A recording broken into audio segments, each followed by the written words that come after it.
9 बजे की इस बड़ी खबर के साथ शुरुआत करेंगे ईरान की जमीन से, जहां ईरान में महंगाई और करेंसी में गिरावट के मुद्दे पर देखिए शुरू हुए प्रदर्शन का जो स्वरूप सामने आ चुका है वो बेहद भीषण है, रूह कपा देने वाला आ रहा है। 28 दिसंबर को राजधानी तेहरान से शुरू हुए प्रदर्शन में अब तक तकरीबन जो तस्वीर नजर आ रही है वो पूरे देश में फैले प्रदर्शन की है।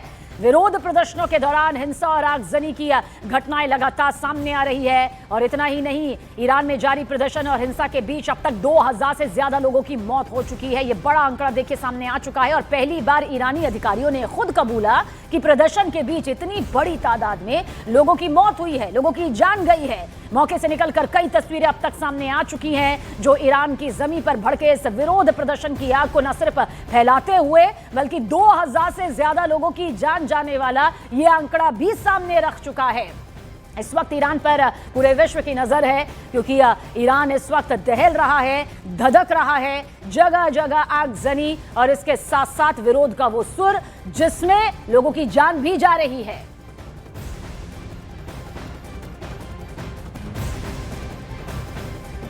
We have verified over 1,850 to be exact, protesters killed. We have 779 additional cases under review. And so this is an extraordinarily high number in and of itself. One death is too many deaths, but we have a really high number now. बड़ी खबर Iran से ही, जहां Iran में जारी हिंसा के बीच आज Iran में एक प्रदर्शनकारी को फांसी की सजा होने जा रही है। एंटी खामेनेई प्रदर्शन को लेकर पहली फांसी की सजा 26 साल के इरफान सोल्तानी को यहां पर दी गई है।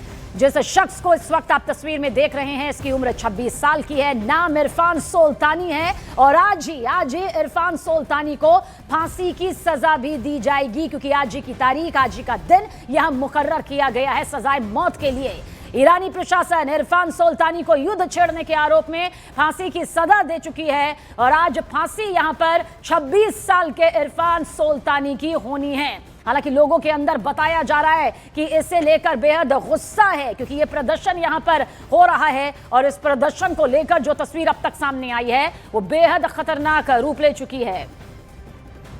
और देखिए इस बीच अमेरिकी राष्ट्रपति डोनाल्ड ट्रंप ने ईरानी लोगों के लिए संदेश भी जारी किया है। डोनाल्ड ट्रंप ने ईरानी जनता से अपील की है कि वो अपना आंदोलन जारी रखें और सरकारी इमारतों पर कब्जा कर लें। ट्रंप ने ईरानी जनता से कहा कि आपके लिए मदद रास्ते में है और ट्रंप के इस बयान के देखिए कोई छोटे मायने नहीं है, मदद रास्ते में है। अब कई मायने निकाले जा रहे हैं और सबसे बड़ा सवाल यही उठ रहा है कि क्या अमेरिका ईरान पर अब कोई खतरनाक हमला करने जा रहा है, जिसकी धमकी तो वो दे चुका है लेकिन क्या वो तारीख और तय भी मुकर्रर कर चुका है क्योंकि कहा है कि अपना आंदोलन जारी रखे, सरकारी इमारतों पर कब्जा कर ले। और इससे पहले ईरान में बसे अमेरिकी नागरिकों के लिए वो ये कह भी चुका था कि जल्द जमीन छोड़ दे ईरान की। You'd like to see it, but what we want to see is we don't want to see people killed, and we want to see a little bit of freedom for these people. These people have been living in hell for a long time. That used to be a hell of a country. I have friends that used to invest in Iran, and they did well with their investments. It was a great place. The people were great. Even the leadership was good. And now it's living in hell. Thank you very much, everybody. We're leading everybody at everything. And then we had a big victory. I would say that even you would say that. We had a big victory with Venezuela. We had a big victory with Iran. We have a lot of victories. We don't have any defeats, and I want to keep it that way. और इस बीच Iran में चल रहे प्रदर्शन के बीच Iran के निर्वासित crown Prince रेजा पहलवी ने एक नया संदेश जारी किया है। रेजा पहलवी ने कहा कि अमेरिका से मदद आ रही है, जिस तरह से आप अब तक संघर्ष करते आए हैं उसे जारी रखें। इस शासन व्यवस्था को यह भ्रम पैदा करने की अनुमति ना दे, इजाजत ना दे कि जिंदगी सामान्य है।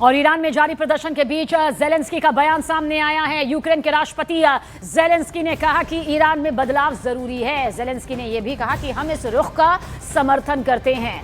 लोगों की जान लेने वाली सरकार का वजूद नाकाफी है। ये ज़ेलेंस्की की तरफ से बयान सामने आया है कि लोगों की जान लेने वाली सरकार का अस्तित्व नाकाफी है। ये ज़ेलेंस्की की तरफ से कहा गया। Підтримуємо позицію по Ірану. Режим, який там був стільки років, який вбив стільки людей, не заслуговує на існування.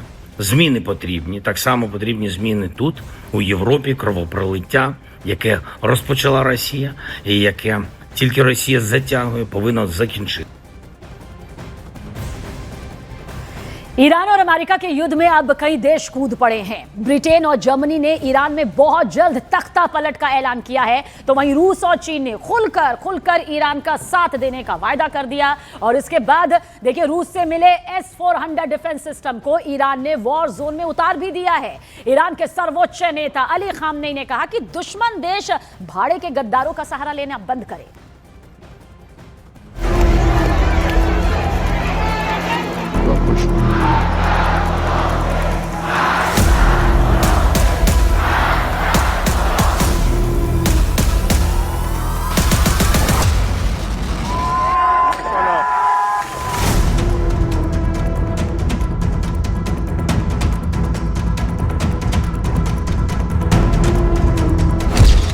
ईरान पर 33 देशों का हमला फाइनल।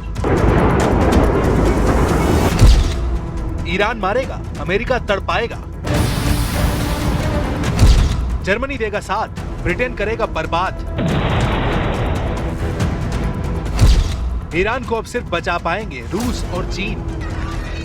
ईरान बेहद मुश्किल हालत में फंस चुका है, क्योंकि एक तरफ देश जल रहा है, दूसरी तरफ दुश्मन देशों ने संयुक्त हमले का ऐलान कर दिया है। अमेरिका ने जैसे ही सबसे भयानक हमलों से ईरान को तबाह करने की धमकी दी, नेटो देशों और इजराइल ने सुपर पावर से पहले ईरान को बर्बाद करने की तैयारी शुरू कर दी है। टाइम्स ऑफ इजराइल की हेडलाइन देखी, इजराइल डिफेंस फोर्स का प्लान समझ में आ जाएगा। नेतन्याहू की सेना अमेरिका से पहले ईरान पर धावा बोलने के लिए हथियारों को वॉर जोन में तान चुकी है। इजराइल ने आरोप भी लगाए हैं कि खामनेई सरकार ने इंटरनेट बंद कर भयानक खून खराबा किया है। इजराइल ये साबित करने पर तुला है। ईरान में 100-200 नहीं 12,000 लाशें बिछा दी गई हैं। इजराइल ने ईरान में हिंसक प्रदर्शन में हुई मौतों के आंकड़ों का हवाला उस वेबसाइट की रिपोर्ट से दिया है, जिसे रजा पहलवी की प्रोपेगेंडा साइट कहा जाता है। ईरान की विपक्षी वेबसाइट ईरान इंटरनेशनल ने हिंसक प्रदर्शन में 12,000 नागरिकों को मार डालने का अनुमान लगाया है। ईरान इंटरनेशनल के मुताबिक ईरान के इतिहास में सबसे बड़ा नरसंहार है। ईरान इंटरनेशनल वेबसाइट ने मौत के आंकड़ों को कई स्टेज पर परखने का दावा भी किया है। ईरान इंटरनेशनल की इसी रिपोर्ट को इजराइल ने युद्ध लाइसेंस बना लिया है। ईरान में 12,000 मौत का नंबर दिखाकर इजराइल ट्रंप का गुस्सा भड़का रहा है, जिसे वो अपनी धमकियों को सच कर दिखा। ट्रंप ने ईरान को कह रखा है कि रेड लाइन पार हुई तो ऐसा हमला होगा जिसे दुनिया ने कभी नहीं देखा होगा। If they do that, we'll consider things targets they would believe. If they do that, we will hit them at levels that they've never been hit before. They won't even believe it. I have options that are so strong. So I mean, if they did that, it'll be met with a very, very powerful force. Iran पर Trump की एक कड़ी नजर है। वो हर दावे को कसौटी पर तौल रहे हैं। ट्रंप को अभी यकीन नहीं हो रहा है कि ईरान में 12,000 मौतें हुई हैं, क्योंकि नॉर्वे के संगठन ईरान ह्यूमन राइट्स की रिपोर्ट बताती है कि ईरान हिंसा में अब तक आधिकारिक तौर पर सिर्फ 648 मौत दर्ज की गई है। मरने वालों में 9 नाबालिग भी बताए जा रहे हैं। मगर नॉर्वे के ईरान ह्यूमन राइट्स ने यह आशंका जताई कि मरने वालों की गिनती 6,000 के करीब हो सकती है। ये आंकड़े इसलिए सामने नहीं आए क्योंकि इंटरनेट बंद कर दिया गया था। अगर 6,000 मौत की आशंका में रत्ती भर भी सच निकला तो ट्रंप को कोई रोक नहीं पाएगा। ये भी खौफनाक हकीकत है कि अमेरिका जब किसी देश पर बारूद बरसाना शुरू करता है तो उसको मटियामेट कर डालता है, जैसे वेनेजुला का हाल हुआ, जैसे सीरिया का हाल हुआ। अमेरिका के दुश्मन देश खंडहर बन जाते हैं, क्योंकि अमेरिका कभी युद्ध में अकेले नहीं उतरता है। अमेरिका के साथ सभी ऑपरेशन में नेटो देश होते हैं। नेटो देशों ने भी ईरान में खामनेई सरकार के ढहने की भविष्यवाणी शुरू कर दी है। जर्मन चांसलर फ्रेडरिक मर्ज को सुन लीजिए। मर्ज कह रहे हैं कि सिर्फ कुछ दिन बाद ईरान में तख्ता पलट तय है। Wenn sich ein Regime nur noch mit Gewalt an der Macht halten kann, dann ist es faktisch am Ende. Ich gehe davon aus, dass wir jetzt hier auch gerade die letzten Tage und Wochen dieses Regimes sehen. Es hat ohnehin keine Legitimation durch Wahlen in der Bevölkerung. Die Bevölkerung steht jetzt auf gegen dieses Regime. Ich hoffe, dass es eine Möglichkeit gibt, diesen Konflikt friedlich zu beenden.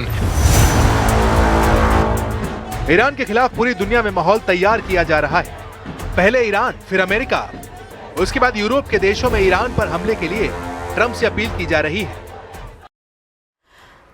और वहीं Khamenei के खिलाफ सिर्फ Tehran की सड़कों पर ही नहीं प्रदर्शन हो रहा, बल्कि न्यूयॉर्क से लेकर लंदन की सड़कों पर भी खामनेई के खिलाफ अब आवाज बुलंद हो चुकी है। पूरी दुनिया इस वक्त ईरानी जनता का साथ देती दिखाई दे रही है। ये रिपोर्ट आप गौर से देखिए। ये लंदन है, जहां ढोल नगाड़े बजाकर सुप्रीम लीडर खामनेई की तस्वीरें जलाई जा रही हैं। ये अर्मानिया है, जहां ईरान की कट्टर हुकूमत को उखाड़ फेंकने की मांग हो रही है। ईरान के अंदर हिंसक आंदोलन रुक जाने का दावा भी अब सवालों में, क्योंकि कुछ नए वीडियो सामने आए हैं जिनके दृश्य डरावने हैं। 12 जनवरी को इंटरनेट से पाबंदी हटने के बाद अब ईरान में हिंसक प्रदर्शन के नए वीडियो रिलीज होने लगे हैं। सोशल मीडिया में वायरल कई तस्वीरें कलेजा कपाने वाली हैं, जिसमें एक तेहरान के लिए तिर स्क्वायर के पास का ये वीडियो है, जिसमें उग्र भीड़ ने एक गाड़ी को आग के हवाले कर दिया है। आगजनी के बीच तिर स्क्वायर पर लगातार गोलियों की तड़तड़ाहट सुनी जा सकती है। सोशल मीडिया में वायरल ईरान हिंसा के बाद का ये वीडियो सबसे डरावना है। मुर्दाघर के इस वीडियो में लाशों का अंबार लगा है। वायरल वीडियो तेहरान के कहरीजाक फॉरेंसिक मेडिकल सेंटर का बताया जा रहा है। रॉयटर्स ने तेहरान मुर्दाघर के वीडियो की पुष्टि इलाके की सैटेलाइट इमेज से मिलान के बाद की है। ईरान में मिल रहे मुर्दा प्रदर्शनकारियों के शवों से उस पर हमले का खतरा बढ़ता जा रहा है। व्हाइट हाउस प्रवक्ता कैरोलिन लेविट ने साफ कहा कि प्रेसिडेंट ट्रंप ईरान पर हवाई हमले का फैसला जल्द ले सकते हैं। Well, I think one thing President Trump is very good at is always keeping all of his options on the table, and airstrikes would be one of the many options that are on the table for the commander-in-chief.